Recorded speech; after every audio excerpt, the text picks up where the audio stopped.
In the book of Joel, we see one facet of what the tribulation time is going to be like. In fact, in the study tonight, you're going to see that the Lord compares the tribulation to the plague of locusts that hit Israel about 825 BC. And he compared it to that because of the awesome way and the kind of unstoppable way that the locusts come.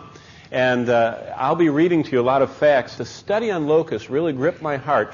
And I hope that as we go through this, and then compare the plague of locusts, the tribulation, to the whole spectrum of what's going to happen in the end times, that you'll be a little more prepared. And as I'm going to show you at the end, that this will produce the spiritual benefits that studying prophecy is supposed to do. But if you're open to the book of Joel, I'm going to read verse 4 and of chapter 1. What the gnawing locust hath left, the swarming locust has eaten. And what the swarming locust has left, the creeping locust has eaten. And what the creeping locust has eaten, the stripping locust has eaten. And what Joel's trying to say is there's nothing left.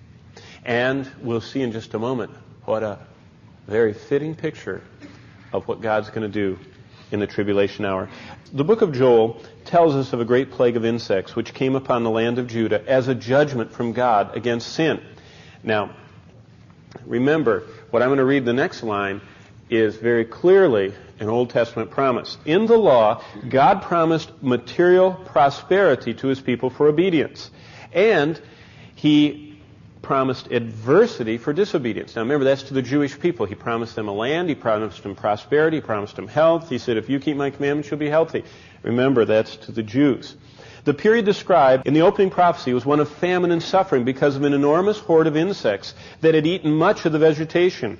The distress in Judah because of this judgment is seen as a foreshadowing of greater distress in a coming day of greater judgment. Now, God said there's going to come against Judah an army that's going to leave nothing left. That happened in 586 BC.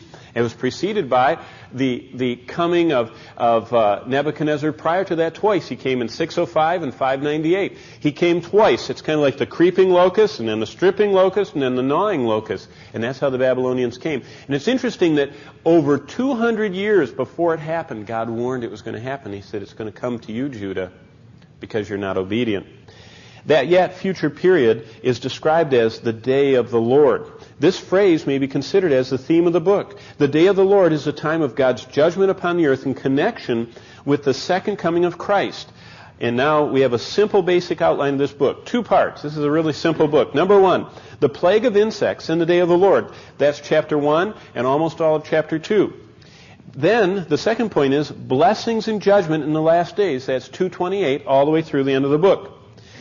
Man has always seemed to be on the winning side in this world. In other words, it seems like humanly that the unregenerate man always seems to do well. That's what Psalm 73 is all about. Why do the wicked prosper? He prospers, he gains, and is almost unchallenged by God. In the midst of the temporary triumph of evil in Judah, 28 long centuries ago, God speaks. This was during the usurpation of the throne by Athaliah. Do you remember Athaliah? She kills all the heirs apparent and sets herself up, and little Joash is hidden in the temple, and you remember that story. Well, as this woman of wickedness seizes the throne of Judah, a lone voice is raised. And during that period, Joel the prophet prophesied. So what a time this was in history. The prophecies of God's oracle Joel are so foundational to the entire prophetic panorama that to understand them is to start to comprehend God's plan of the ages. Truly the day of the Lord is portrayed in the short prophet's oracle in a revelation through God's Spirit, and it declares that there is a day coming we need to heed. God clearly demonstrates the need of repentance and the physical disaster that will follow moral disintegration. And that's what, sadly enough, is happening in our own country, too.